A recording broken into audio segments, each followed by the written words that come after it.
What's up, hybrids? Welcome back to another episode of the Fandom Hybrid Podcast. This is Hanako, and I am here with Casey and Michelle, and we are discussing the second episode of the Daryl Dixon spinoff of The Walking Dead. And finally, we get to see what the fall of the world looks like from outside the United States. Yes, I love it. I loved it. I loved it. It was it was different because the way that they started the episode off, you get to see Sister Isabelle before she became a nun, when she was a lady of the night. And no, I don't mean lady of the night as in like she was she likes to party. Yeah. Okay. She was a likes party to have girl. A good time. Mm-hmm. And she was a hustler. Like she was a pickpocket. Look. Yeah. You got to make rent. Look, you got to make rent in Paris. So you got to make rent. And that apartment she had in Paris was nice. So, but she was, I was wondering about that because it's not like, it didn't seem like she was using the money just for the rent, because she had that box sitting up in her fireplace, like she was saving it, like a rainy day fund. You know how women sometimes, when they're in, and we don't know too much about her relationship, but when they're in like difficult relationships or abusive relationships, they have like, the coffee can under the kitchen sink, or that type of thing, like their getaway money. That's kind of what it seemed like to me, because she had all of the jewelry she stole. She had a whole bunch of money in it. But even when they left Paris, she didn't take it with her. So I was like, oh, she's saving this for whatever she may need it for. But it was interesting because we see her and she's going to a nightclub. And one of the things about the beginning of this episode is, she's standing on the balcony of a building, and they just kind of pan the camera around to her. So you're just looking at her face. And I was like, she looks so, it's interesting that it's a Walking Dead show, because she looks like she is Walking Dead. Like she looks so dead inside. You know what I'm saying? Her facial expression, she just looked like, I just really don't want to be here, but I'm going to go do what I got to do, and we didn't see anything real immoral with her in that sense. She danced a little bit, she flirted a little bit, she did do some lines of coke.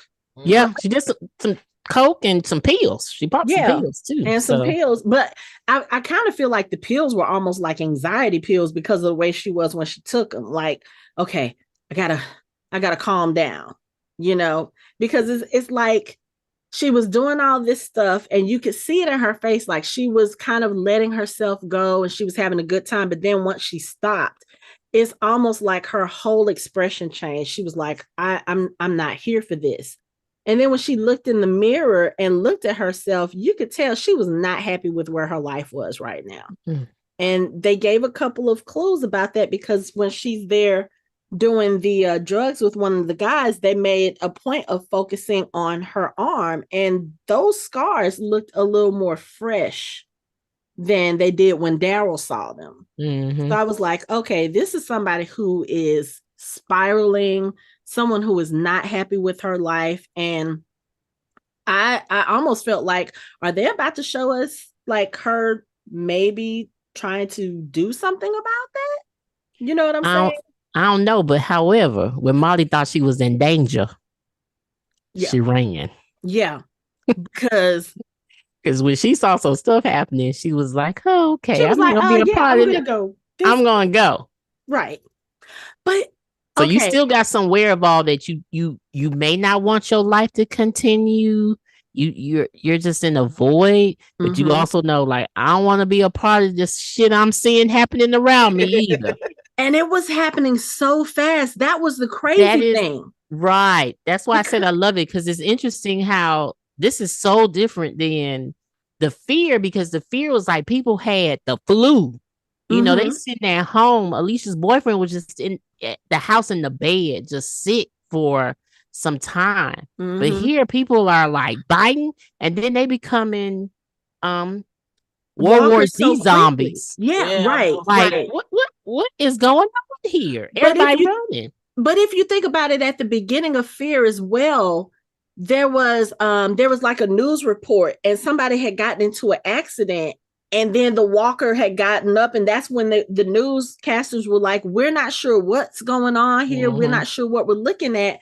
So I find it very interesting that we see how quickly some people turned, and then you see some people like Amy took hours to turn in the main show. And I know that was probably like what, 2 months out or 3 months out, but still it's kind of like when it first happened, they were turning like this, because when Isabel came up from the subway and the car was over to the side, that guy had just died. The car was still smoking. Yeah. And he had already turned. The people who were in the subway,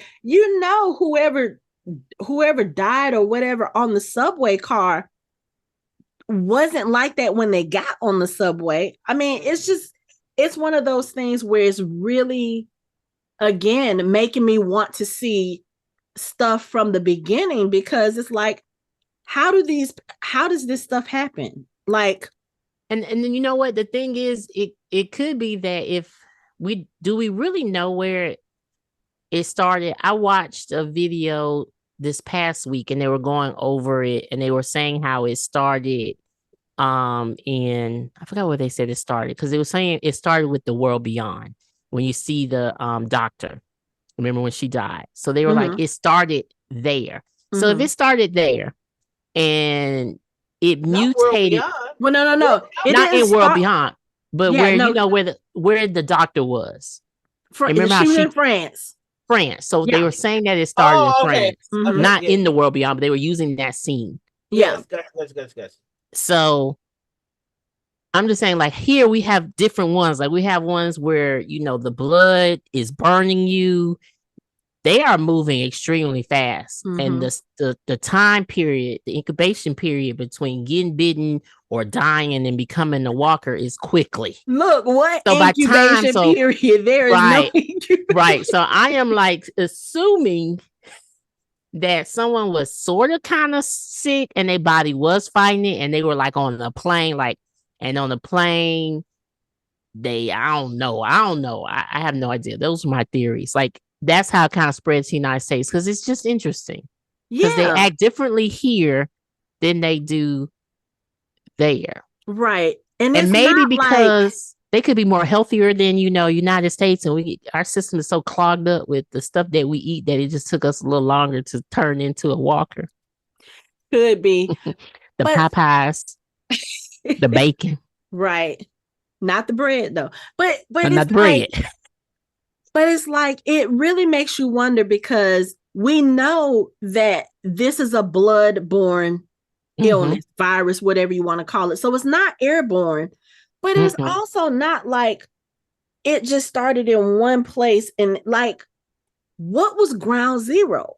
That's what I want to know. Like, how did it get from the ground zero person to other people? And then of course we know once they turn, they start attacking people. But it's like, will we just be sitting together at a restaurant, and then all of a sudden somebody dies and they wake up and they start attacking people in the but that's so random that's so random to just die in the middle of a restaurant. Right. But that's what I'm saying. Because if you think about theory it, I'm adding this theory to the video theory I watched. That ground zero could be in France in the medical facility, and it could be just a side worker who was minding their business and walked past some monkeys or something and did something they weren't supposed to do, or picked up something they weren't supposed to, or trying to sell something on the black market.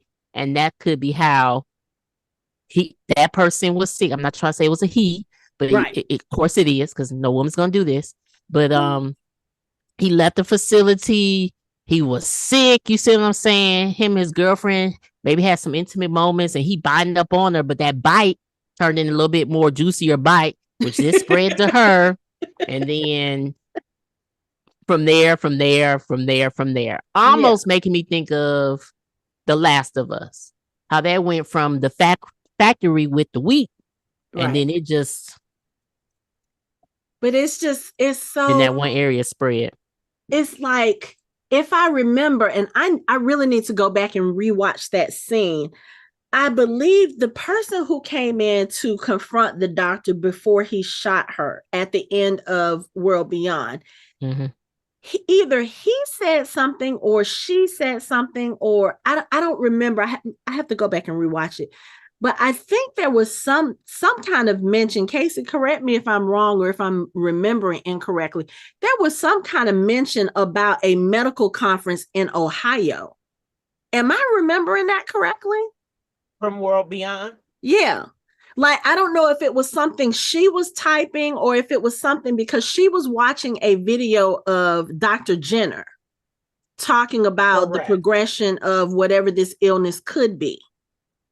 Correct. Okay. So it could have been something if they went to a medical conference. Like, I've never been to a medical conference. I don't know what kind of stuff you bring for display or whatever. Right. Or you know, what kind they could have toured a facility, you know, and that could have been how it got around. But it's just like the beginning of this episode showing the downfall of Paris and how so quickly it happened. I need a real true origin episode, or if y'all gonna do a 6-episode series, give me the true beginning. Show me what it looks like, where it started in the United States, where it started in Paris, you know, kind of like The Stand, Stephen King. You know, we know exactly what caused that particular superflu. It was, you know, an experiment in a medical facility. And when they tried to lock it down, one of the soldiers was able to get out, and that's how it spread. It was airborne, that sort of thing. I just feel like now I need to know exactly how this thing began. I just got to see it. So anyway, but yeah, she definitely looked and she read the room and she was like, oh, this is not where I want to be. But even with that, there were things like when she went down to the subway, she was waiting for the train. And as the train is coming, you see all the people running through the train car and you see the windows are being cracked. Do you know how hard you have to be hitting that type of glass in order for it to be cracking? It's not just one window, multiple windows. That is some superhuman strength. You can't just hit those windows like with your fist or anything, because those windows, those glass plates are meant to withstand, you know, crashes or that sort of thing. I was just like, what? And she was looking like, what?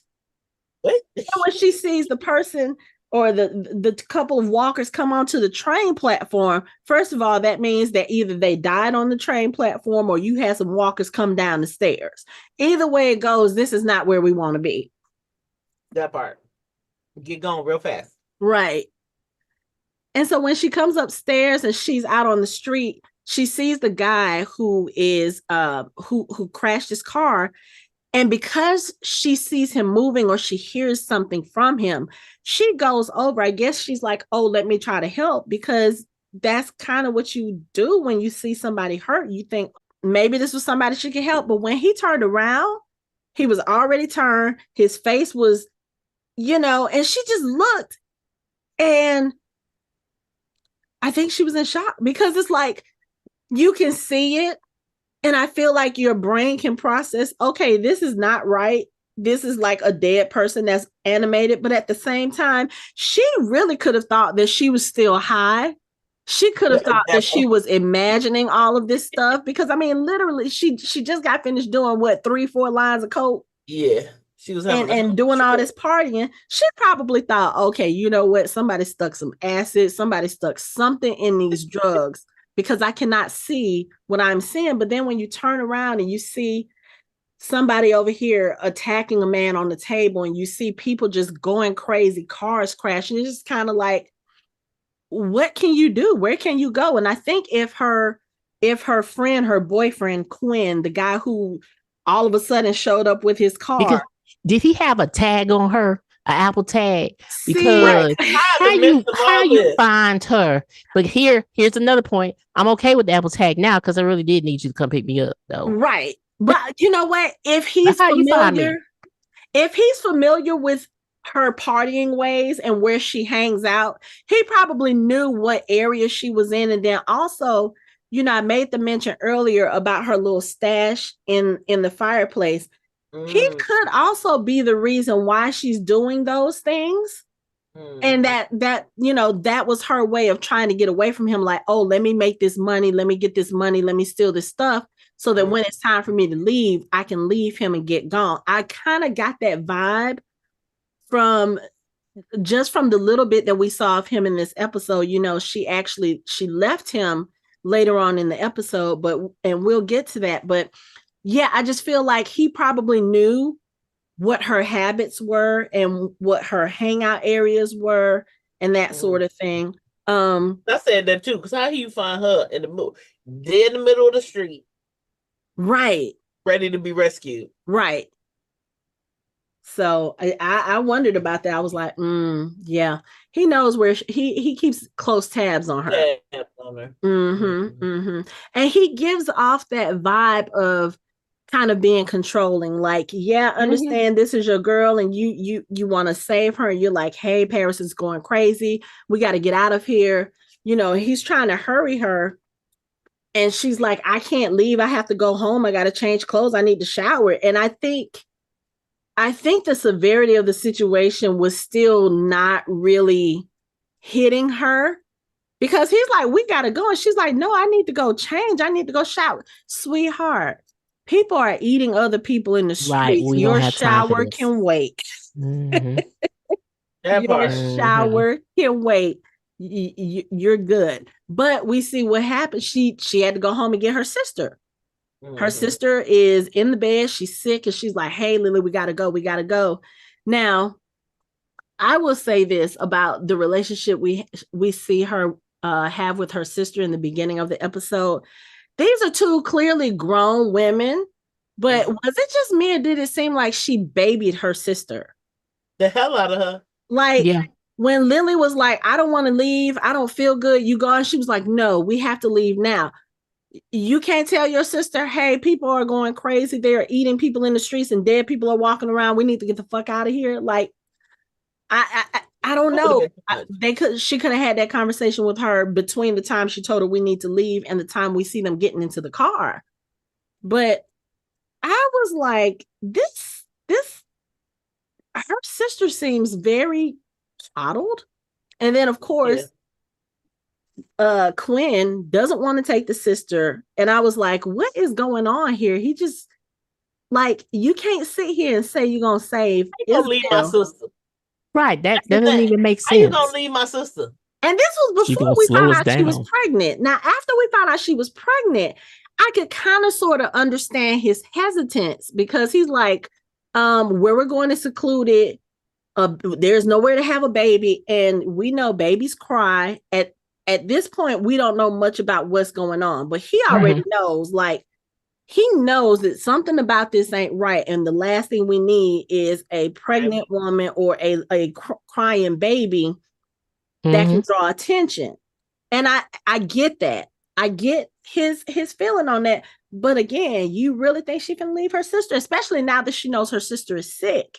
And then once her sister says that she's pregnant, he was like, we can drop her off at a home, at somewhere. We can't take her with us. You really think I'm going to leave my sister? That part. Like, really? So when she took his keys out of his pocket and took that, I was like, okay, you and should. Right. Because ain't no way. And he was sitting there, don't I always take care of you? And I was like, this is why she had the box in the fireplace. Because he didn't give off violent vibes to me, but he did give off very controlling, manipulative vibes. Like, you're going to do what I tell you. I'm going to keep you safe, which he probably could have. Right. But at what cost? You want me to leave my sister? My sister. the cost of her sister. Really? Right. Her younger sister, from what I gathered too, because she very clearly has the role of big sister, or at least that's the role she's playing. And I don't know if there was something else going on with the sister.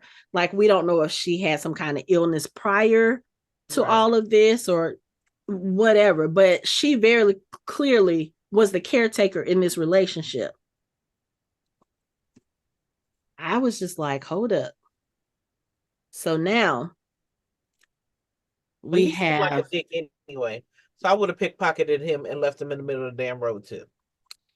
He just and you saw when she pulled off with the car, he was getting ready to pull that gun out and shoot, and then thought better of it. I guess he was like, okay, one, what is that gonna solve? Two, Right.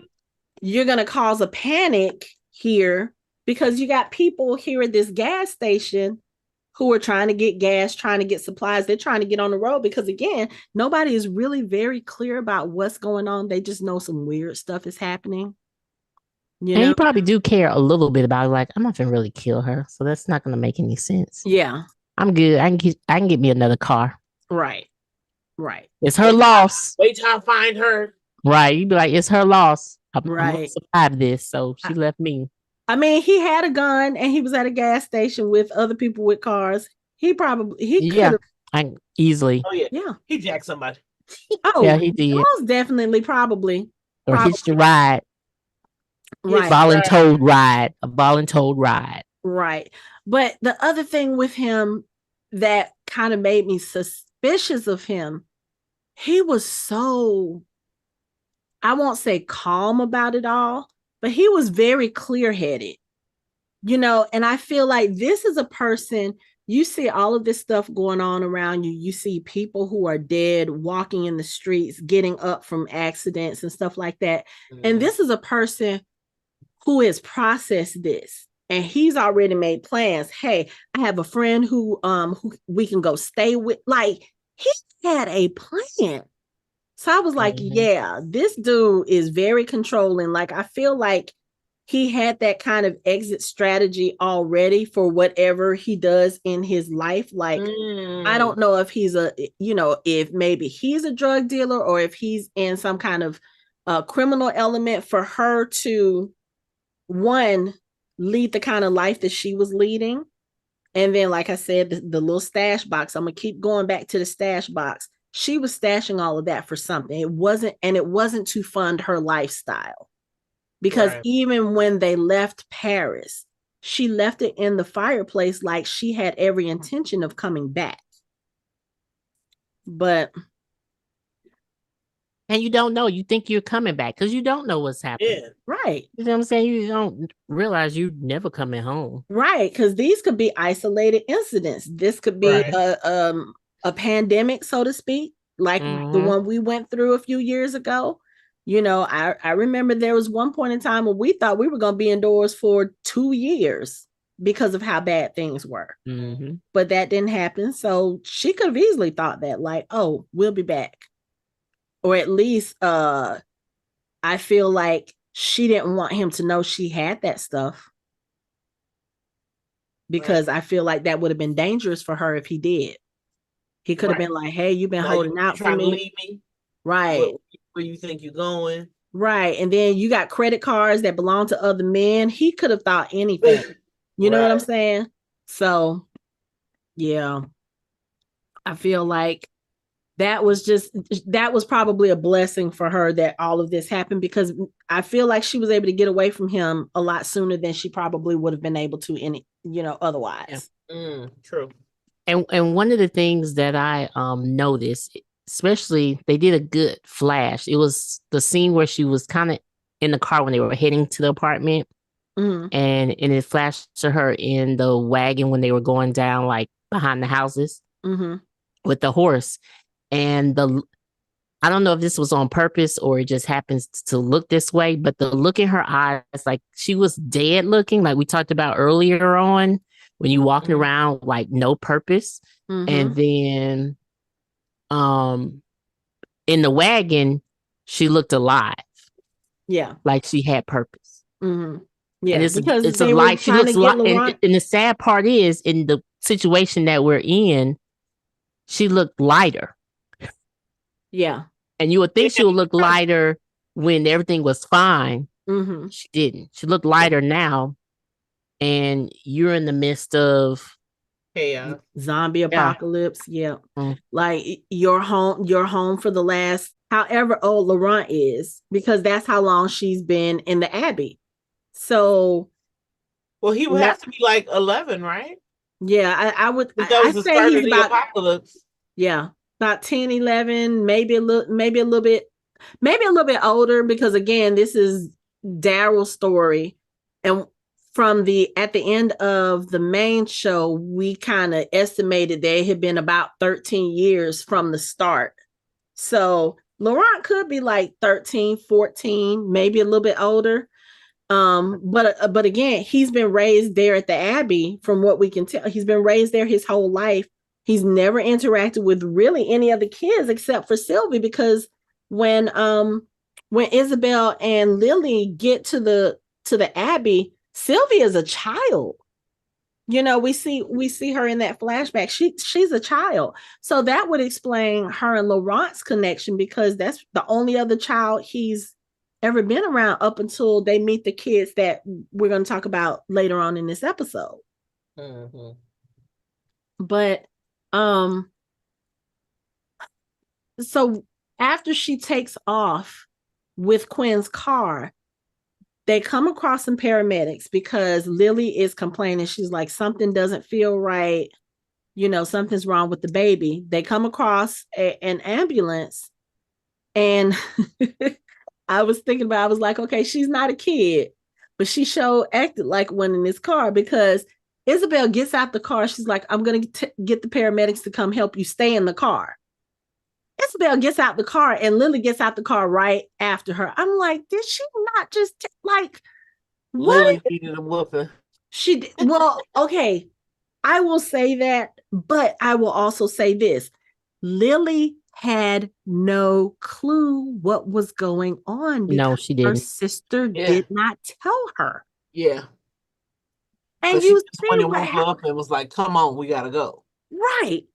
But I mean, you see what happens when you don't tell people, hey, there are dead people walking around and they're taking bites out of people, because when they start calling for whoever is in the ambulance, they have the people from the ambulance, and there was, I think it was like a motorcycle or some kind of accident. You had those dead people all coming after them. They're trying to get into the car, and Lily gets bit on her arm. First of all, is it just me, or did that jacket look like it was a leather jacket? Like, how did she get bit? She only had a sweater on. No, she had on that brown jacket with the fur collar. Hold on. Look, I'm looking. Yeah, me too. I'm about to look. No, she had a wool jacket. She had on a jacket. Yeah, but that jacket ain't a jacket.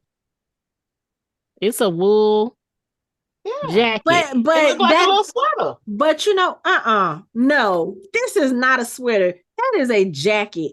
And you cannot tell me that a newly turned walker was able to bite through the jacket to the point where her arm was a mangled mess the way that it was. It wasn't mangled, it was just like a bite. Her arm wasn't dangling off. It was mangled. It had like a bite mark on, because when she got to the prison, when she got to the nunnery, that's the name for it. When she got to the nunnery, it was just a bite with the little dead skin around it. I don't even see with the jacket that she has on.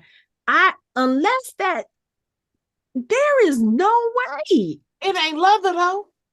It's not. So a bite is a bite. A bite can go through things. Yeah. I don't know. I'm looking at this it's not jacket. Like he bit and bit through the bone. No, he bit her top layer. But that, I don't know, because I'm looking at and this of course jacket. That jacket had a fur lining in it. Nah, it ain't that. You making that jacket to be a little bit. It's not even a winter coat, really. It's a stylish wool jacket, like a members only jacket, but wool. That was not no. That jacket had a lining to it. You can see it when they get back in the car. But anyway, that's neither here nor there. The point is, her sister gets bit. They go to the Abbey, and like I said, Sylvie is there. She's a child, and what's happening is she is about to have this baby, and I was like, how far along was this girl before she told her sister? Right. Because when Isabel realized, she asked her, she said, how long has it been? A few months? No, honey, that's more than a few months.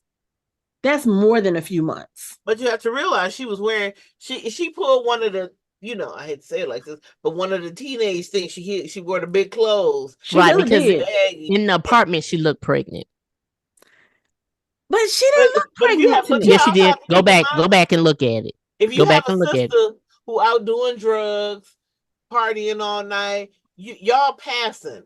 Yeah, she just think you gaining weight, and you wearing bigger clothes. So, and if she ain't really examining, like, you getting a little thick, you know what I'm saying? Right. Yeah. But they live in two totally different lives. So, because you see, sister was in the bed when she got there, but she had been up all night, so she was going home to get in the bed. Had everything not happened, but you know what I'm saying. So I could see them being passing in the night where she wouldn't see or notice what's going on with her sister. Yeah. But I'm going back to Hanko. I see the bite on that arm. Yeah, it's kind of bad for the man just to bite her one time. Like it tore up some holes in her skin. And it's not like he had a good grip on her. She fought him off very quickly. So she had one of them Rosita bites. Rosita didn't have a bite like this. No, but Rosita had a bite when she had on a jacket and a hoodie, and she did. But she had like some teeth mark. This one have holes in her skin. Now, come on. I'm just saying. But maybe because she only had that members only wool jacket, and see, Rosita had several pairs of clothing. That's why you just see teeth marks in Rosita. But here, and she had a little blouse on underneath. Yeah. Oh, but anyway, so yes, she has the bite. She has the bite. They bring her into the Abbey. They see that she's been bitten. And again, look at how small that hole is in the jacket. Look at how small. But that's always how it is. No, now that part I believe. Anytime I done hurt myself and you feel it through your clothes and don't feel it, then you look at it, you be like, damn, how I did that? You do. Like all the time. Like, you do. I believe that. Yeah, I don't care what the hole look like. That once you get under that skin, you be like, because I have done that. Right. Poke yourself a little bit and then to be this long ass scratch. Like, yeah, that one I believe. But anyway, so they get her inside. They bandage the wound, which again, we know that this is very fresh. So because they don't understand that, oh, this is gonna be like death for her.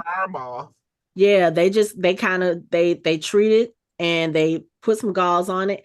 And this is when we find out this chick is 7 months pregnant. 7 months.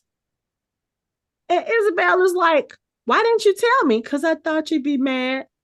Who's the father? And then that's when all the shit happens. Because Lily starts hyperventilating. And we can see she's not doing well. Like, she's clammy, she's pasty, she's sweating a lot, and she's starting to look bad. You know what I'm saying? Mm-hmm. This part was so hard to watch because she gets sick.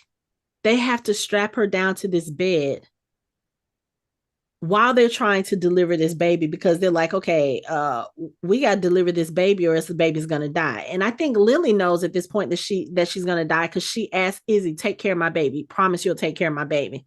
Mm-hmm. You take baby. You're going to be fine. I was like, anytime someone tells you that and you think they're going to be fine, they're not. They die. So I was like, okay. But this is when I figured out, I was like, oh, so this is how we get Laurent. Mm-hmm. Because Izzy, again, they're sitting there, they're trying to take the baby because she's not doing good. She goes into cardiac arrest and she dies. And she turns Quickly. very quickly. And then there's a baby. Because didn't she turn before they delivered Laurent? Yes. Yeah. She turned before they got this baby out. Yes. Mm-hmm. And then when they did get the baby out, he was fine. There was nothing wrong with him. He wasn't. No, it was. They were taking him over there to work on him, which is not a great sign. Yeah. Okay. So when I say he's fine, I don't mean like I was thinking more He's so like, yeah, he's not a zombie baby. You know, he didn't come out. You know, you kind of think because again, they delivered him after the mom turned, which means they didn't cut the umbilical cord until after she turned. She could have infected him. She infected him a long time ago, to be honest with you, when she got bitten, because it was already coursing through her system, which he was already getting. But as we can see from present day, there really, I won't say there's nothing wrong with Laurent. We do know that there's something different about him, but not different in a way that I feel like is where he's dangerous. But I don't know. There's I really do feel like now I understand why Izzy says that he's the savior, he's the next Messiah. Like, how can you be born under such circumstances and you're a regular child, no sickness, no illness, nothing that you look at with this child and say, okay, something should be wrong with him. Your mama had Walker germs in her bloodstream. Right. Because we don't know how long it was from the time that she got bit to the time they made it to the Abbey. We don't know how long that was. Right. But so I watched this whole thing and I like literally watching it and I was just sitting there with my hand over my mouth like, oh my goodness. Like, that wasn't what I was expecting. So Laurent is her nephew and he does not know this. Does not know that Izzy is his aunt, does not know that that's why she's been protecting him. Just, I can't imagine the strength you have to have in order to have that knowledge, but have to keep your distance because you feel like this child has a greater purpose and you're trying. Yeah, but yeah, but that make no sense.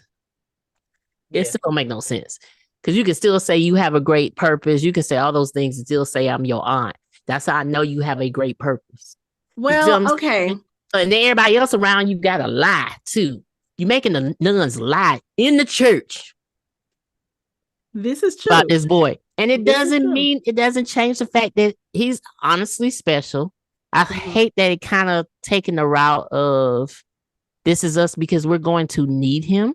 To be honest with you, because that is someone to like test. And that was the thing I was thinking of too. I kind of hate that part, but yeah, she really could have just told him. Now she don't have to say who his daddy was. You know what I'm saying? She could have kept that I don't know. You know what I'm saying? But I know that you're special. You're special for these reasons. Or I just know that you're special. Just trust me. Right. And I'm just but I mean, at this point, we don't even know who his dad is because when Izzy asked Lily, she never answered. Correct. So, but I'm just saying when, you don't know, but you got to know now, like what boyfriends was she having around her? Like, what was your sister doing? You weren't paying attention to nothing. You don't know the baby daddy. You don't know that she walking around this big sweater on and baby bump. Look at the videos, friends. Look at the videos. 7 months. That she pregnant. She was outside getting high and being a pickpocket. Yeah. True that. She was in her, and then she was in her own dead zone space. But you still can't be honest with the boy. That's gonna be the problem. Yeah. These people not honest with the children. Because they even lied about the donkey, talking about donkey was gonna be okay. Just say, come on, friends. And that was what y'all let this donkey off this thing. Yeah, and that's what Daryl was saying. He was like, just tell him the truth. And she was like, the truth can wait. Like the truth gonna always wait for you, boo. Yeah. But okay, so the other thing I will say too, with Isabel and Sylvie and what's going on, they have been secluded in that abbey. You know, Isabel has gone out to put up her flyers, but notice they didn't have any other children in that abbey. And you know, I mean, think about it. The little kids that we meet in this episode, most of them, the younger ones, are all orphans that the rest of the group found around France. You can't tell me that Isabel didn't find other children while she was out, that there weren't other people that could have been helped. No, they stayed secluded for a reason. And I think she did that to protect Laurent. She didn't want to bring too many people around him, which is understandable. But I think too, why she may have been keeping him at arm's length as far as not telling him who he is to her or how they're related, or, you know, that kind of familial tie, is because, and Michelle, you mentioned it with The Last of Us, you know, with Ellie, we find out at the end of season 1 that the way that they're going to have her cure people or help people, they have to kill her in order to use parts of her brain to make whatever this cure is going to be. Now, if you think about stuff like that in this type of world, Isabel probably figures, okay, something like that may happen, or whatever it may be. If he's going to be this quote unquote Messiah figure, he's going to be way more important. And I think maybe in her mind, she thinks that if there's not a emotional bond between them, it'll be easier for her to let him go to be whatever he needs to be, but also for him, if he feels like he has a higher purpose, then maybe he won't want to hold on to his old life. Because other than that, I can't see what sense it makes for her to not tell him. It doesn't make sense, except for the fact that she's trying to make sure that when the time comes to do whatever it is she's going to have to do, she'll be able to do it without holding on to him. Right. I understand that. And especially with the kids, I forgot the man's name. However, when he came to the nunnery, he was like, when he found out that she had a kid there, like, I didn't know you had a kid here. So it seems like they were collecting kids in the get-go. So it's like, don't bring no kids here. They won't come here, because he was like, you should have gave him up long time ago. Yeah. Yeah. So again, so he was creating his, you know, he was creating his army.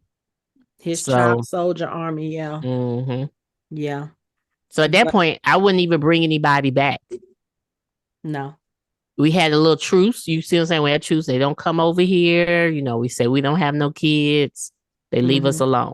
Right. Just a bunch of women nuns. Yeah. And most people are not gonna, especially like even when you saw his group come to the nunnery last week and they were questioning the nuns, you saw all of them had ties. Well, not all of them. A few of the soldiers had ties to that place. He was like, when he saw the father in the thing, he was like, that's the father. I've known him since I was a kid. And, you know, they're all religious. So you would think that, okay, here are the nuns. It's just them. There's no men here.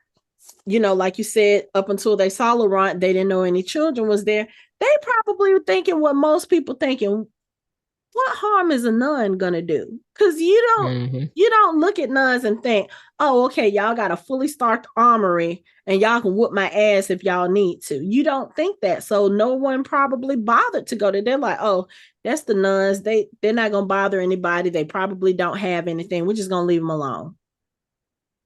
And that worked for them for a very long time until the American, who is part of a group that always brings trouble, shows up. And then remember when I can't think of the head security guy, he came in and saw all the weapons. He was like, you know, looking around the little room. So He knows something. Like, wait, what? Yeah. Okay. But yeah, so we get Laurent's origin story while we're looking at Isabel's reflecting on her past. So Her that origin story too. yeah. Mm-hmm. Yeah, but I mean, of all the ways, like we've seen a lot of our characters and our favorite characters, you know, have their siblings. We've seen how those siblings have died or been taken. This one was tragic.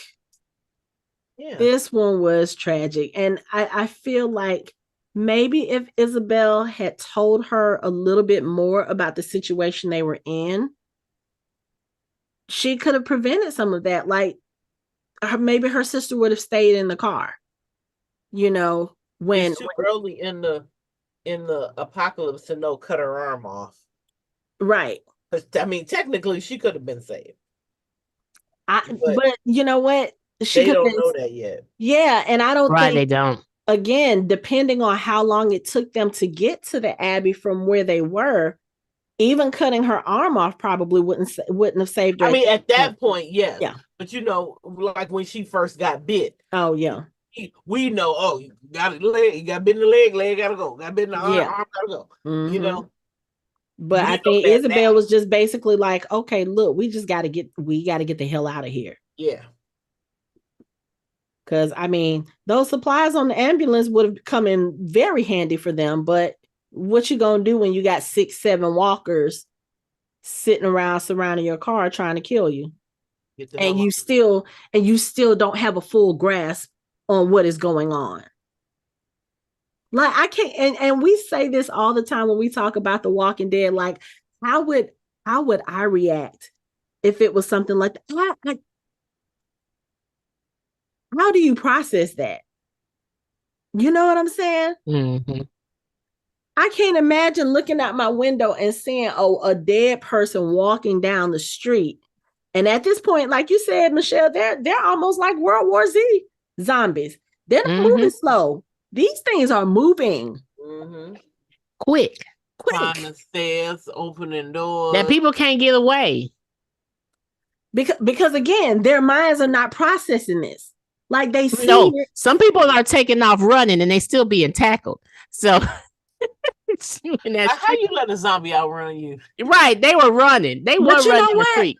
Was it because the walkers were catching them, or was it because other people were literally throwing them under the bus, like, get the fuck out my way? And you just part too, because when that happens, you don't have to be the fastest, but you better not be the slowest. You get right there in the middle of the pack. And you better know how to fight. You better know how to throw a punch, a uppercut, a right hook, something.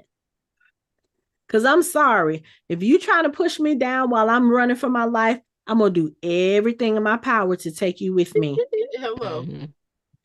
I look, get a vice grip on that jacket, on them. Everybody coming down. Look, sweep the leg, go Karate Kid style. I mean, no. But say I ain't gotta be fast. I just gotta be faster than you. Right. Right. Or find some way to trip you up. You don't have to outrun me. I'm going to trip you up. I'm going to throw something at you. I'm going to distract something. Something about to happen. Because no, this ain't it. At all. Okay, so we've talked about Isabel's past. Let's talk about the present.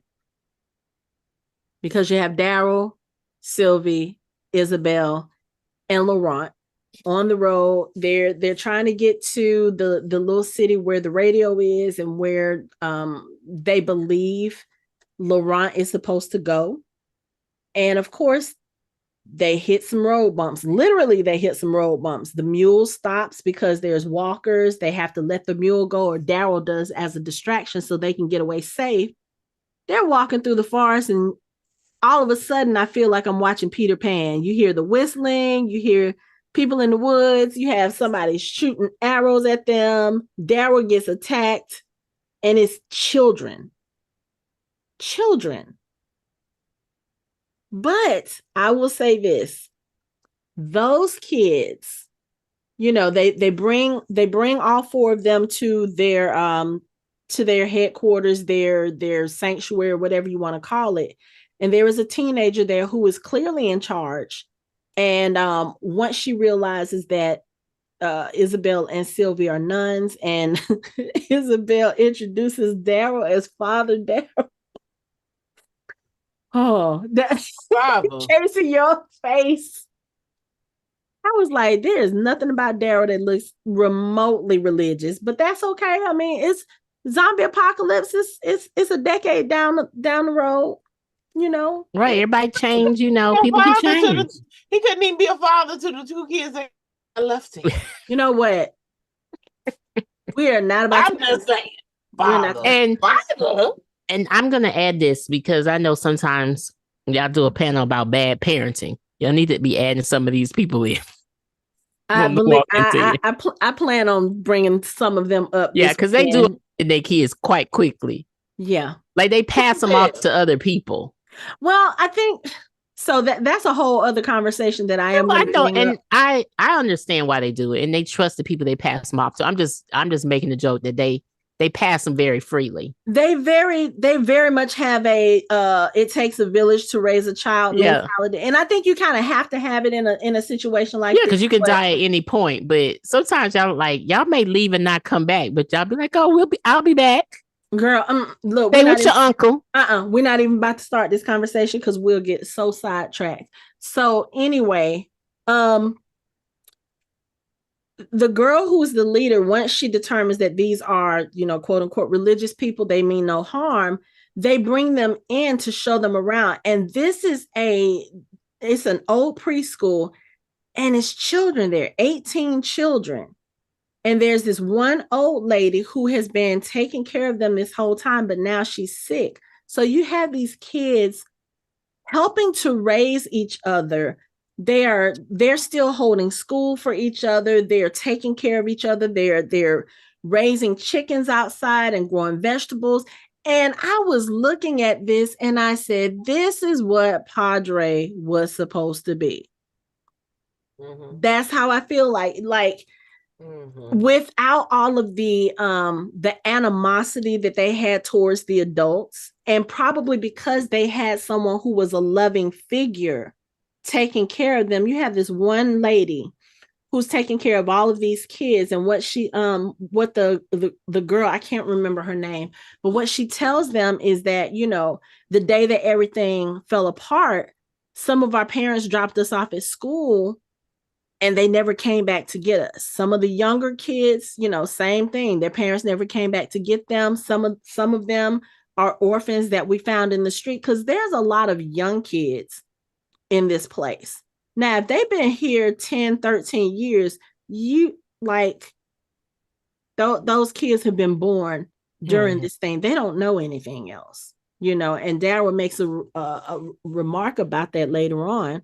But I found it very interesting to see just how different things could be as far as these kids and the kids that we saw in Fear. Like, these kids still had respect. These kids still, they protected themselves and each other, but they still had joy.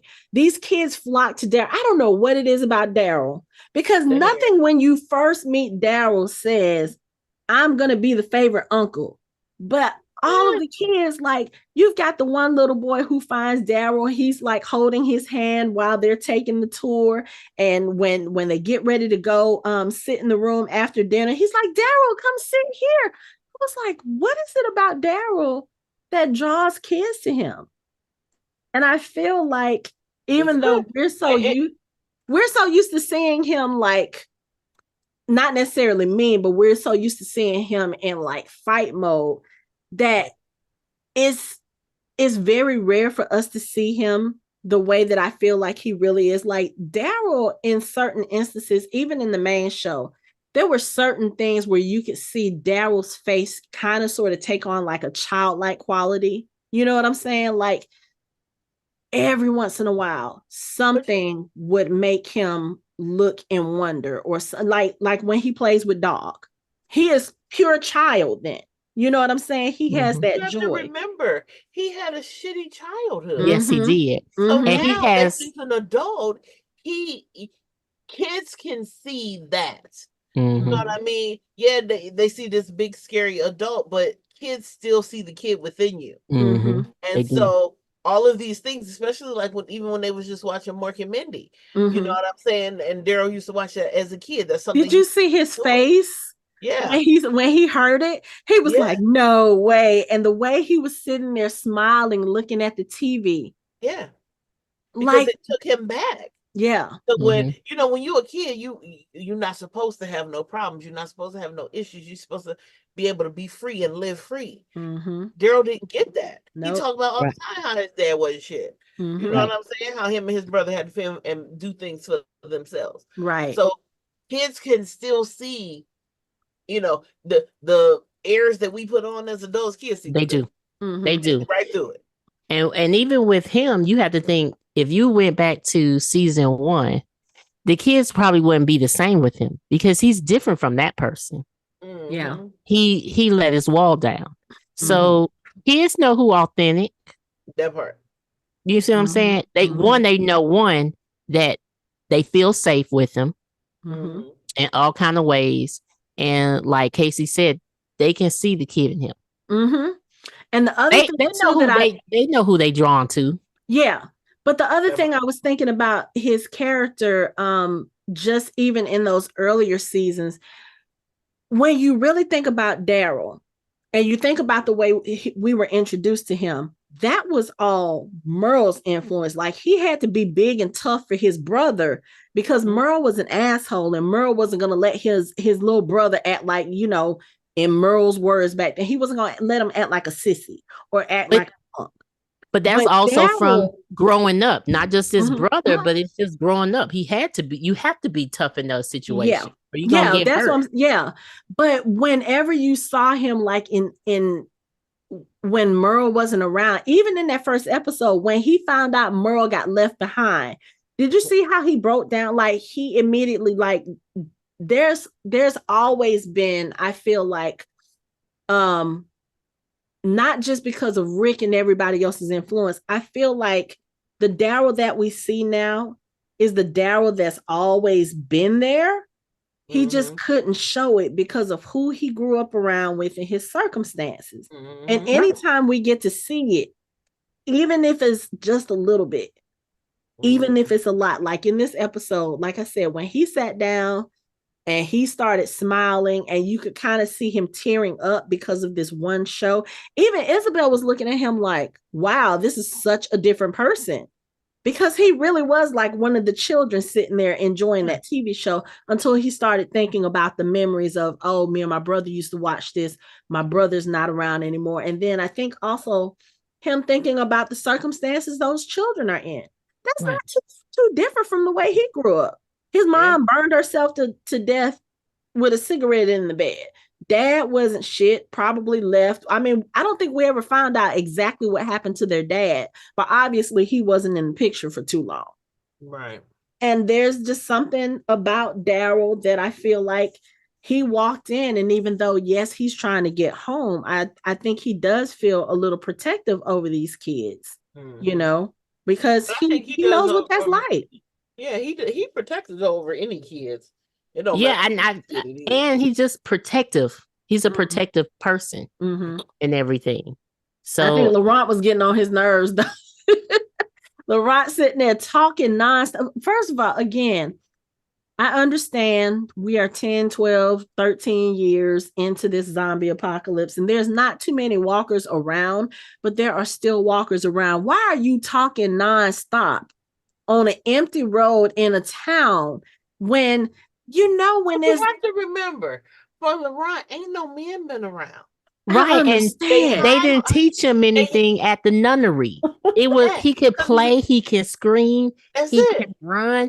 It was fine. They didn't teach him how to survive They didn't teach him how to survive. Because I'm And like, remember, dude. No, because even remember when at the nunnery when Daryl was eating, he copying every damn thing he doing. Right. He didn't know. He got his leg like he's sitting like he's And sitting. he should have been copying Daryl being quiet while he was He don't get way. that. He too excited. They have taught this boy to be smart. So he's trying to pick Daryl brain and let me figure out what I can figure out. He ain't seen no man. The only man he's seen and been around is a damn zombie. And he can't really ask him no questions because, I mean, he I probably learned him understand. coming up because apparently he ain't died like when the baby was first born, but he can't get none of that man insight from nobody. I know, but still, Because the army seen him, what they say, take him. Mhm. Like, y'all are he's about to be one of literally those soldiers. on the road because you have had to flee for your life. Shut the fuck up and get to where you're going. You can have all the conversation you want once you are safe inside somebody's four walls, but out there on the road, your voice is carrying all across the wind. Oh, now, and then at one point, he's singing. Why? Why? I get it. I get it. This is somebody different. This is an experience you've never had. He probably had never left the Abbey before this. I understand. But you done stayed with the dead priest long enough to know that noise riles them up. Mm-hmm. Come on now. Can we stop acting like we are not in a world where the dead wants to kill you? That it was just when he was like, Daryl, how would you want to die? Quietly. Yes. Right. And they looking at Daryl like, how dare you? Daryl is not. Hush. Anyway, let's have quiet time. Right. But I will say this too. I do feel sorry for Laurent because his isolation makes it difficult for him to connect with the kids at the preschool. You know, he's trying to impress them when they ask him about how he came to be at the Abbey. Like, how is it that you came to be at the Abbey? You're a kid. Like, why are you with the nuns? And, you know, he tells them truthfully that his mother went to heaven, but he says, you know, his father went to go fight and he gave his life. And they're like, yeah, I smell bullshit. Like, yeah, you're a liar. We don't want to play with you. It was half true. It was half true. Right. But I tell you, you would think that those kids having compassion for each other and raising other kids, y'all would be nice to the strange boy that just came in. Like, it's obvious Laurent. Yeah, they probably like, who dude? Is he coming to stay? We ain't got enough room for one more kid. Who get your man? Like what they say, get your man. They're like, nah, we barely making it. Right. Take him with you when you go. Right. But so while they're there, and like I said, the person, the caretaker, she's sick. She's been sick for 6 months. Daryl tells the girl in charge, and I'm gonna remember these names for the next episode. But you know, he's like, hey, is there a town where we can get supplies and medicines? And she was like, yeah, there's this castle that this monster, you know, man lives in, but it's bad. I'm not going to take you there. And Daryl was like, look, we need medicine, we need supplies, and we can go get it. And she doesn't want to go because they tried to lead a raid there. They tried to go take some of this man's supplies, and 2 of their number did not make it home. So she's hesitant about taking Daryl, but of course Daryl is like, we finna go. We need some medicine. Don't you want your teacher to get better? Even though he's lying about it, because he tells Isabelle later on, he's like, you know, she said, so how do you know medicine will help their teacher? Oh, it won't, but we need the horses that the man has. She was like, so you told her a lie? When he repeated her words back to her. what was it? This ain't the time for the truth, or the truth can wait. Now, here's the other thing I'm gonna say about that little part. So we talked about this briefly last week, and I was like, I don't feel like there's romantic vibes between Daryl and Isabel, and I still don't. But I feel like the show is kind of sort of trying to push it, because I'm sorry, y'all are in a strange place. Y'all have access to beds. Why would you put Isabel in the same room in bed with Daryl instead of putting her with Sylvie? Like, that doesn't make sense to me. Am I the only one who thought that was weird? I did think it was weird, because he even offered to sleep on the damn floor. Right. We're going to lay in the bed together. Well, first of all, they still probably think Sylvie is a kid, and they think men and women sleep together. So they're kids. Yeah. They're going to put the adults in the bed. Yeah. I mean, they're just going to put the adults in the bed. I mean, to be honest with you, kids going to put the adults in the bed. Kids sleep on floors, sleep on couches. They don't think about putting themselves in the bed. And then they got company. So again, 2 adults they're going to put in the bed. They don't see Sylvie as an adult yet. But I'm pretty sure they probably had more space. They didn't have to put them in the same room together. It came across as weird to me. Well, first, who giving up their bed? They got this bed. They're the guests. Not only are they guests, they're religious. Well, guests. They don't know that part yet. They know we gonna put them together in the bedroom. Sylvie sleep out here in the hall on our cot, but we not finna give up our space though. You can give them this bed. At least we didn't put them in there with our mentor. Why she in there dying and somebody sleep with her? Hello. And where did Laurent sleep? Just squeeze right here. In a cot with the rest of them. Probably out there with the kids, which makes sense. But again, Sylvie, I don't think Sylvie is she's not so young to be a child. Like, she was already. No, but she's a teenager. She's a teenager. She can't be. If Laurent is anywhere between 11 and 14, Sylvie was already she was around 7, 8. She had to be 7, 8, somewhere in that. But then again, this is Walking Dead. She could have been a 10-year-old looking as young as she. I mean, right. We don't know. And she could have been 7, and that still make her 18. Those 2 are the grown as adults. Yeah. To them, they over 50, even though they're not. But they think of them. Oh, they 50-year-olds. Yeah. She 18, 19. She's a teenager. Those 2 nuns, they have been sleeping under the same roof for the whole the whole zombie apocalypse. That just makes more sense. For you and the regular adults, I would do the same thing. Okay, the 2 women take the bed, and Daryl sleep on the tree trunk. Isabel is an adult. She should have said, "I'm not sharing this room with this man that I don't know." She knows him. No, she knows him. She gave him a bath. No, because according to them, she the sister, he the father, so they know each other. And that definitely should have been a no. We're not sharing. No, and they religious, so ain't nothing going on between the father and the sister. Right. It's just so in the bed. Weird. It's still weird. Kids think innocently. They do, and again, they're adults. You giving them the nice bed. They think they're doing something nice. Yeah. It's still. I mean, they are thinking. They do think that way. They're not thinking these 2 people are single. Ready to mingle. Yeah. It's still weird. And so she knows Daryl intimately now. Yeah, she does. She bathed. So sour. There wasn't a lot of soap in that bathtub, so things was not covered. I'm sorry. Oh, wait a minute. That water was a little cloudy. In the middle, he took her hand like, nah. It's cloudy, but she can see. Hello. It's cloudy from dirt. Yeah, we so know. she can see. So let me tell you. Okay, we gonna move on. And first of all, I'm sorry. Weird. It's weird. First of all, I'm sorry.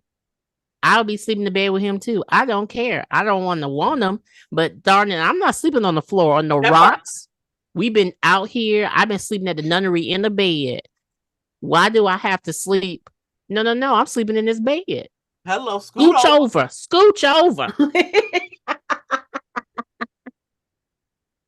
And Daryl probably ain't slept in the bed. I don't care. I don't care who. Hey, We can share that bed, no problem. To save me a spot, I just need about 3 pillows. Thank you.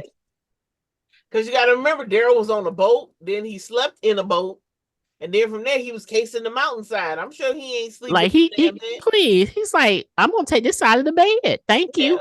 Yeah, scoot over. Thank you, Jesus. That's where we sleeping tonight. Yep.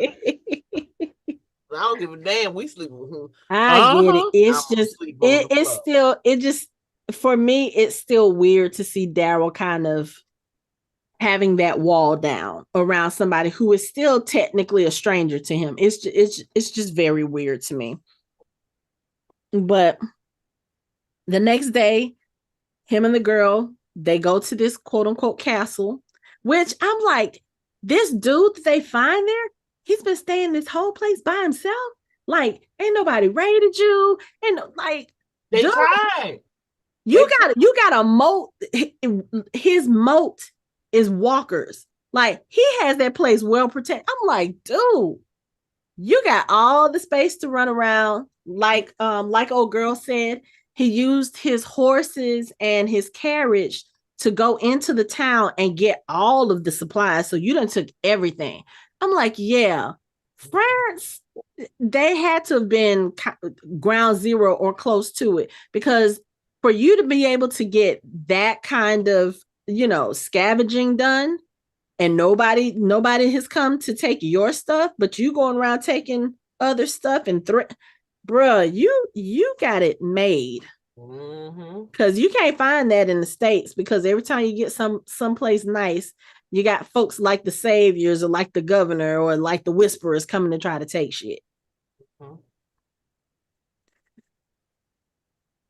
But when they get there, we find out that the two kids that got left behind because the guy who was there, who is, lo and behold, another American. That's funny. Basically was like, oh, y'all coming to steal from me? Yeah, okay, so I'm gonna kill y'all, or I'm gonna keep y'all captive. One of the guys is dead, and the other one they're able to rescue. But when I say this dude, all your vantage points, like he's sitting in this one window, and the other teenager who is locked in like a basement cellar, every time he tries to come out, the dude is shooting at him so that he's forced back in. So Daryl comes up and is able to like surprise this dude and knock the gun out of his hand. Casey is rolling her eyes. Why are you rolling your eyes so hard, Casey? It's unrealistic. It's unrealistic. Come on. Well, I mean, if you don't know that there's somebody else there and you have all that space to yourself, like literally, why would you think somebody is coming in behind you? And then this is the unrealistic part to me. And I understand this man is probably right-hand dominant. So he's shooting like this. His back is to the door. Why do you have your back to the door? You better figure something else out. You better angle so you can still shoot, but you can see what's coming, because you never know. You know that kid in your cellar didn't come there by himself. That part. So what makes you? And at some point, somebody gonna come looking for his ass. Right. So that was the unrealistic part to me. Especially, you're giving off pure redneck vibes. You say you're from, didn't he say he was from Texas? Like, and he got a Texas hat on. Like, dude, you know better. You know better. You should know better. Like, did you get so far in the zombie apocalypse that you forgot basic shit too? Well, that seems to be a theme in 12, 13 years down the line. Because I mean, even in the last episode, Daryl, we were like, Daryl, excuse me, did you forget Zombie 101? Did you forget Walker 101? Like, you don't. Yeah. So, I mean, it could be. And if that man has been there the whole time, like he said, he has been there the whole time. The whole time. You still got supplies. You still got good horses. You got gasoline. Like, you have all of this stuff. And nobody has. You should just left them kids alone.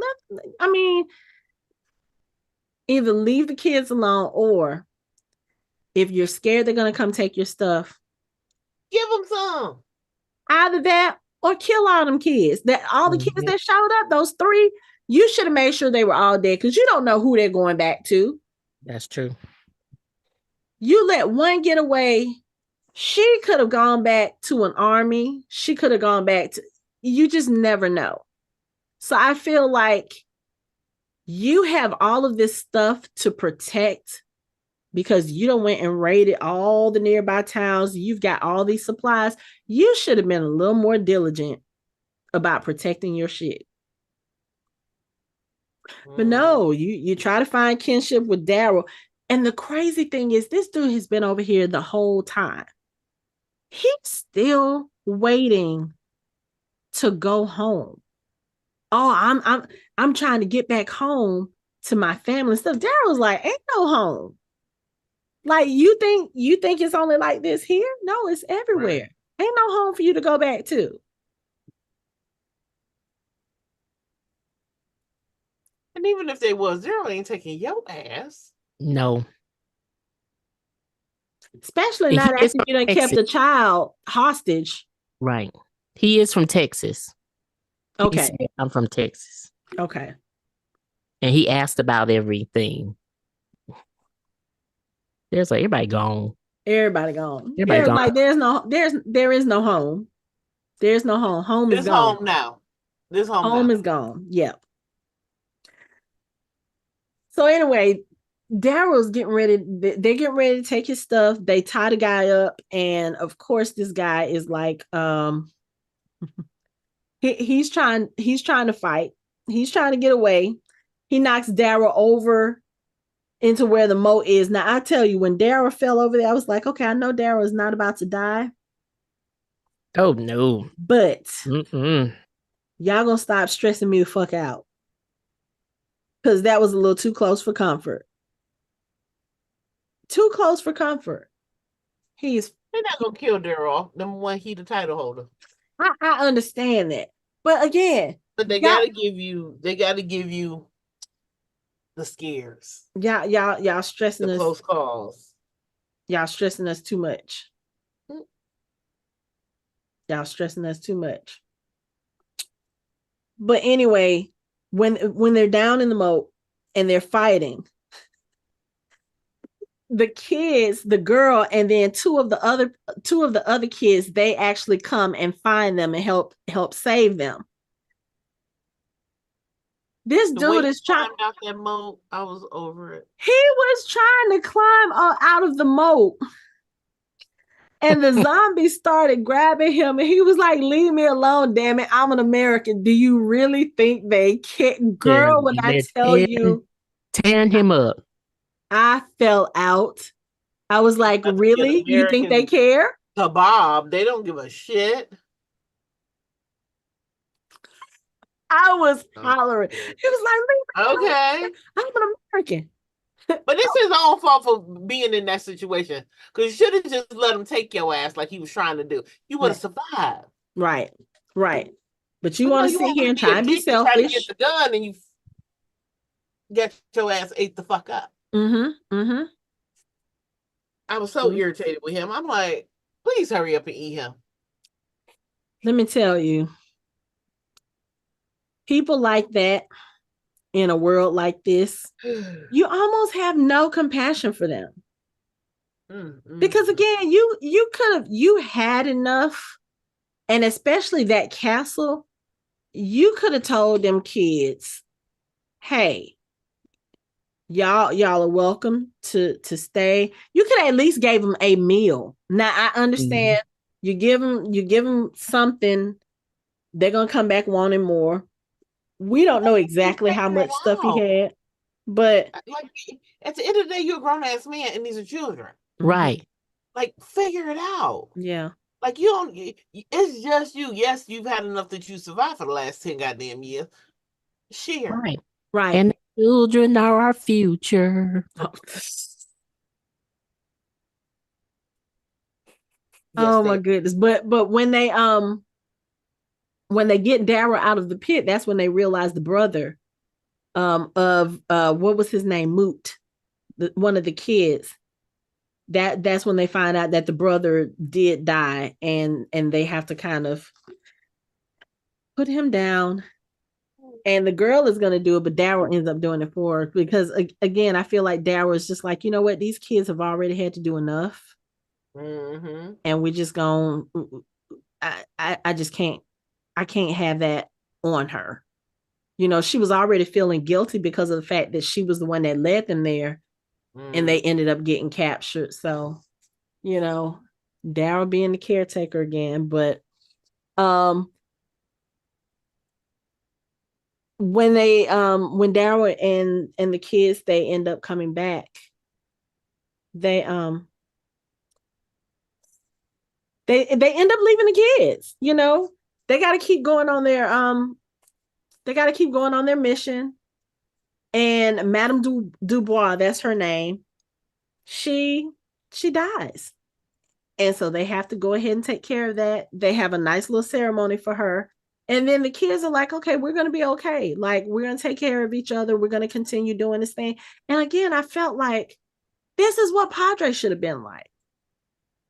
Like, this was, I think, a better way to do it. And these kids, you know, that they're training themselves.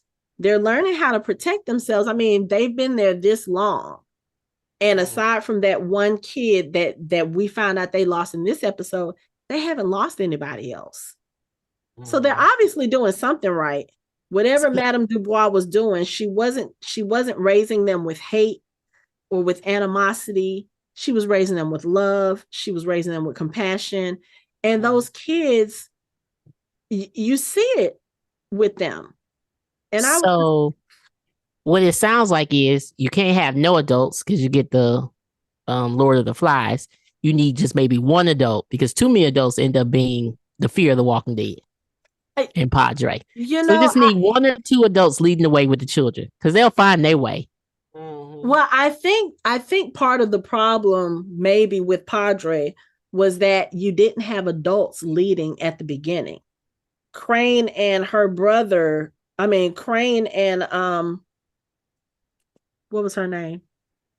Shrike. Shrike. Crane and Shrike were teenagers when their dad died.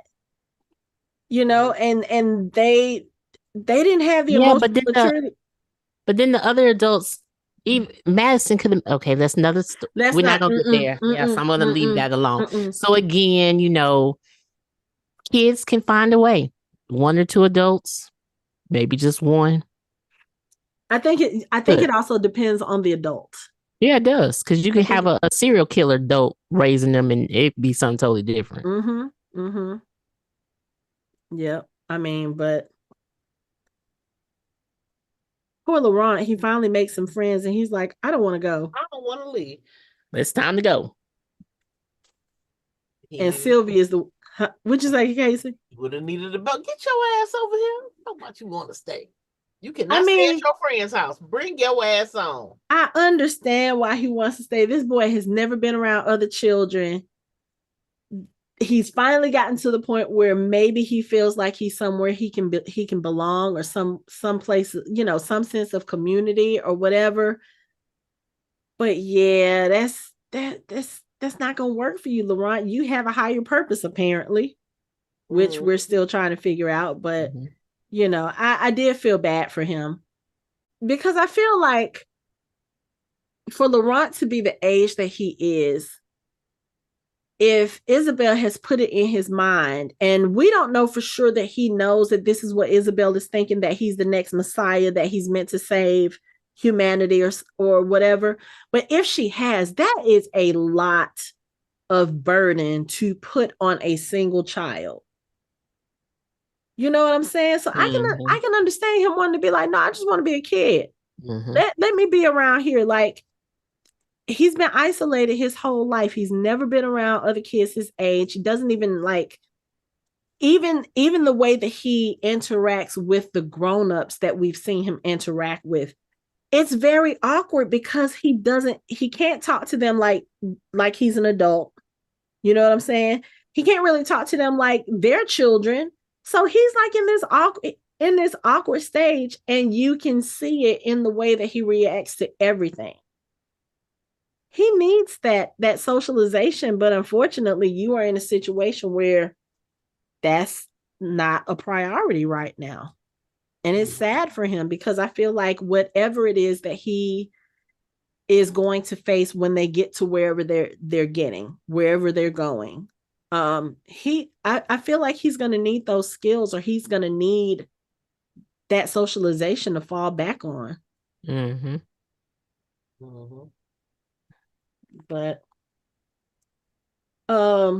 so while we're talking about things that people are doing in this day and age of the zombie apocalypse that they probably would not have done, let's talk about back at the Abbey. Because here you go, Mr. Bad Guy. He comes back and he's looking around trying to find some clues.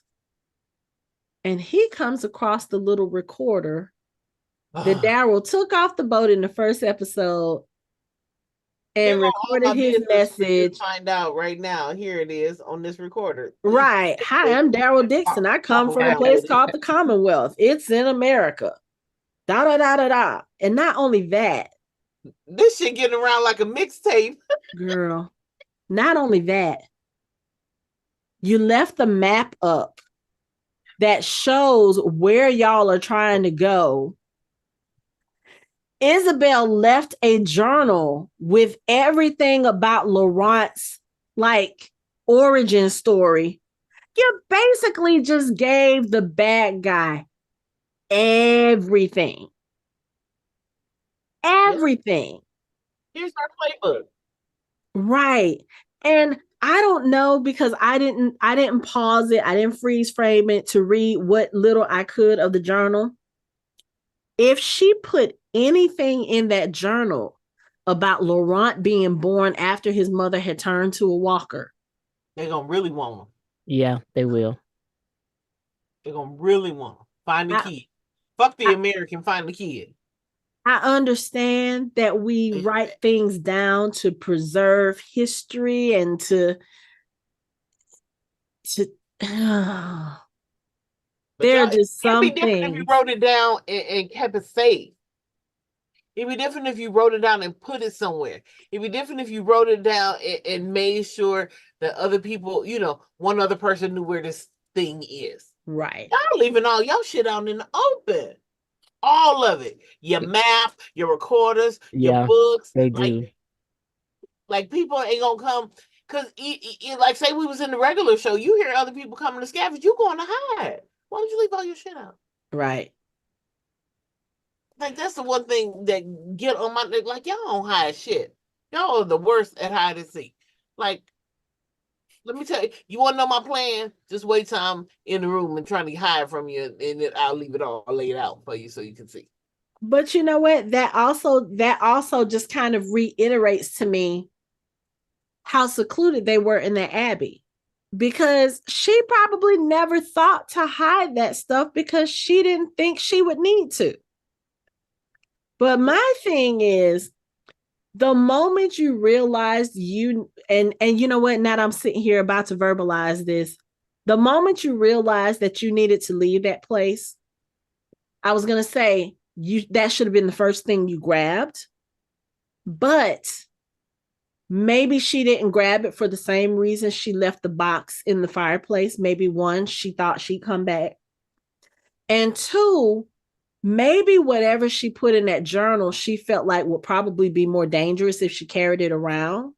No, she couldn't have thought she was going back. I don't think so. I think they may resolve that they was going to leave that place. Because once she knew that Daryl was going to take him on her journey for use of her finding him a radio, she knew she wasn't going back there. Then the whole point is to get him to the promised land or wherever his place is. So once he's there, she's not just gonna leave him. She's still gonna be there because he's still a kid.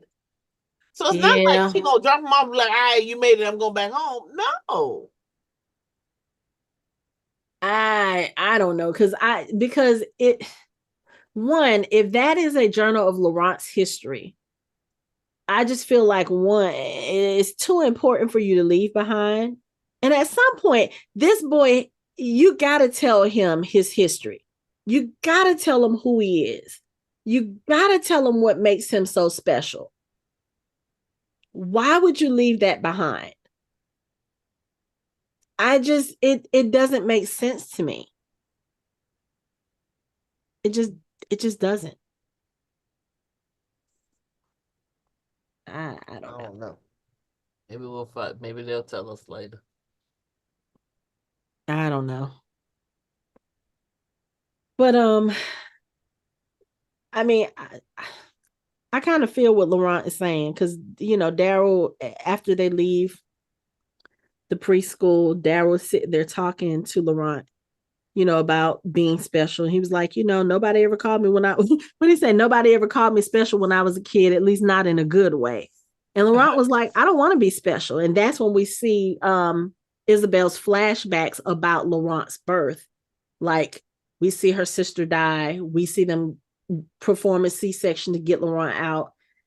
And they cut the umbilical cord. He's okay. He's alive. He's, they went over to make sure he was okay, and they give him to Isabel while her sister is still on the table. Like, they haven't put her down yet. I was just like, can you imagine being in this situation? Your sister is dead on the table, but she's not dead. She's like alive, and she's moving, and she's this horrible creature, and she's trying to get to you. And then you have this baby who is your family that you now are responsible for. You have to take care of it. And like they said, this is a miracle birth.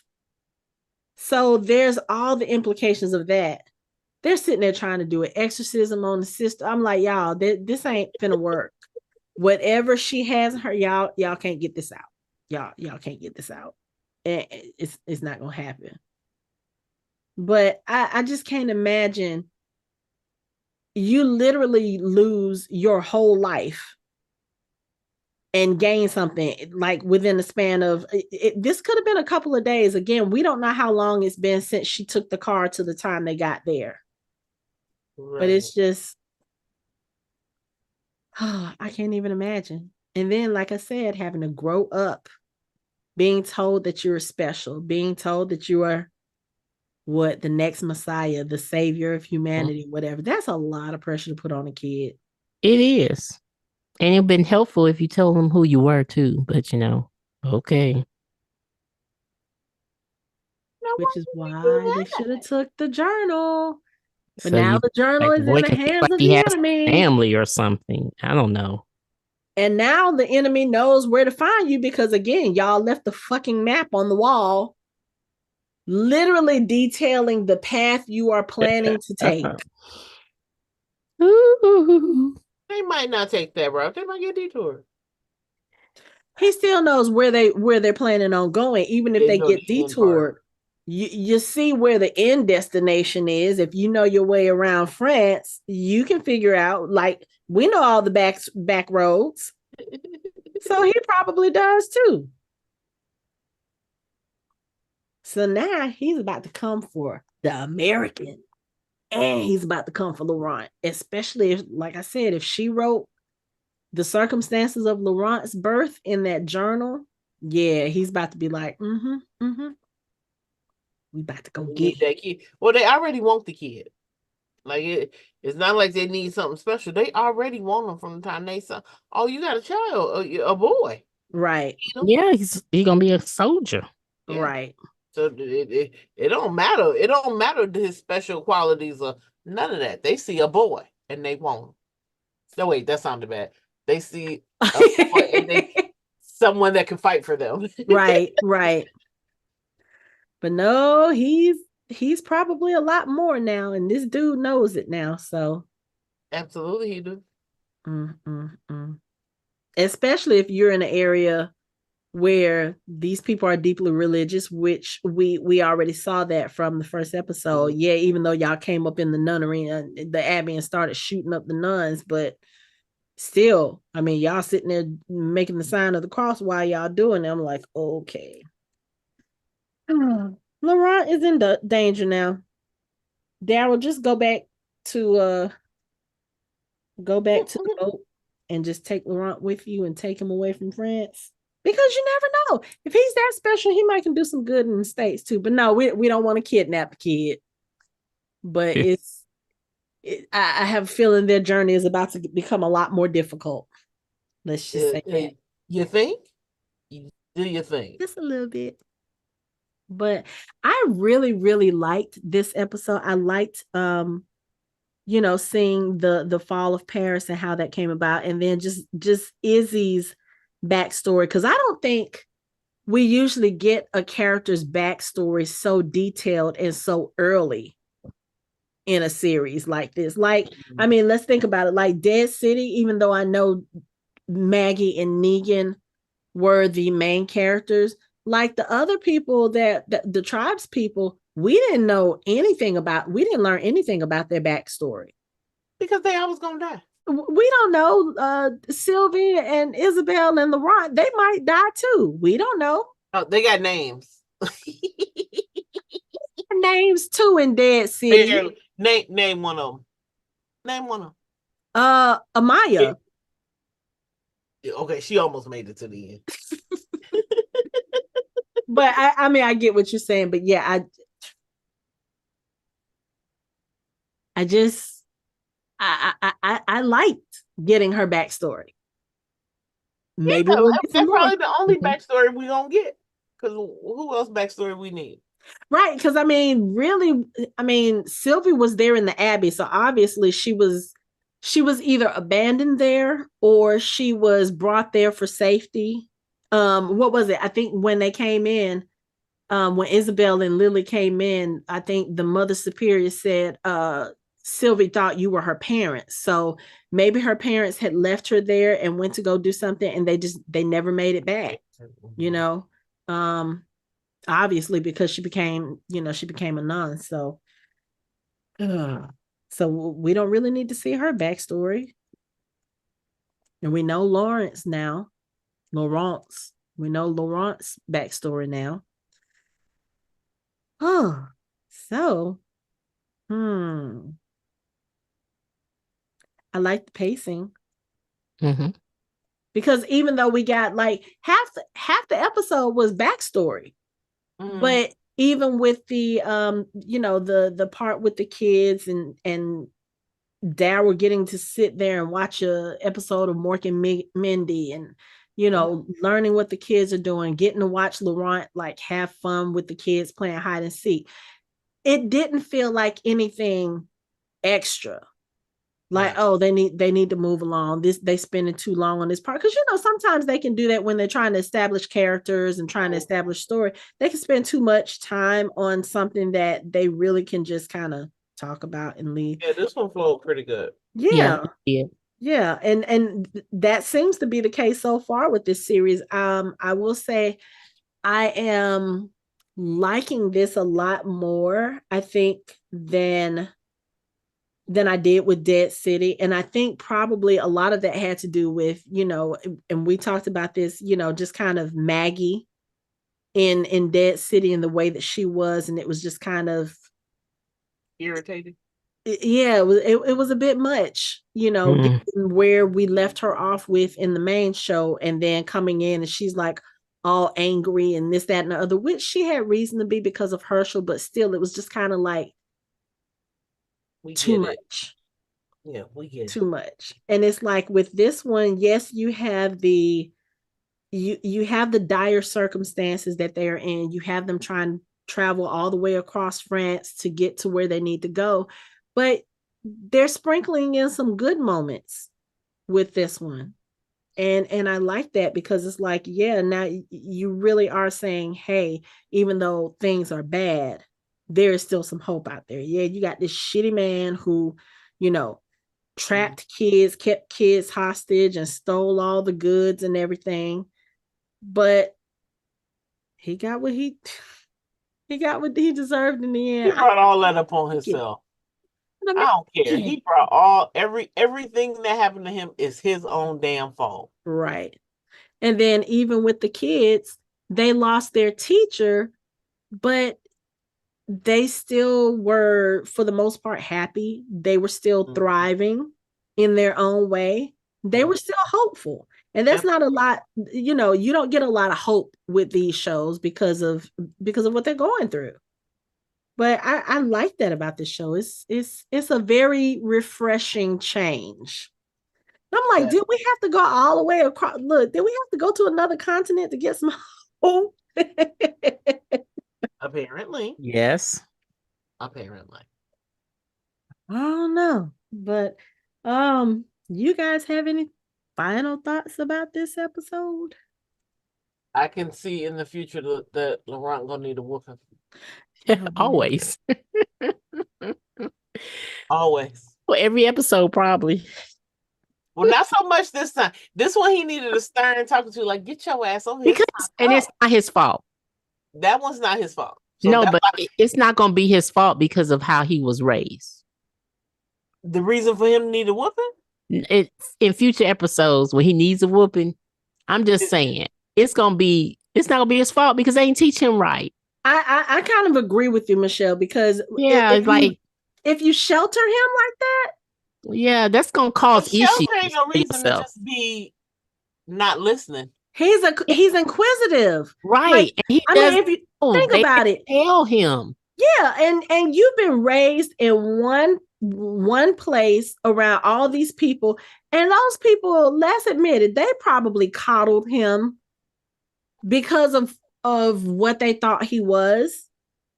You know, they probably treated him different. Any questions he asked, they probably answered. They probably gave him what he wanted when he wanted it. He's in a whole new ball game now. Not helping your case. I'm just saying, he's not. It's not his fault. We're gonna see. We'll see. We still got 4 more episodes, so we'll see. Yeah, I agree with Michelle. It's not his fault. It's not to be determined. It's not. Remember, y'all said this. Just remember, y'all said this. Okay. Yeah. If anything, it's Isabel's fault because she didn't teach him and she didn't tell him who he was. Wow. I'm just saying. I'm saying, right. You're the grown up. You're right. You're the guardian. You're the auntie. Because I'm gonna say when he finds out, because I don't know, when he finds out, he gonna find out that that's his aunt somehow. He gonna run off and do something stupid. Whose fault is that? Because he gonna be mad. Right. You didn't tell me. He gonna be making all that noise.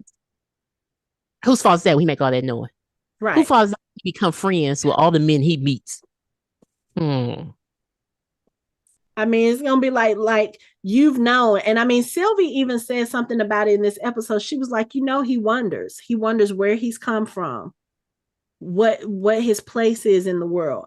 When he finds out that Isabel is his aunt, he's gonna be like, you let me feel like I had no family, like I was all alone.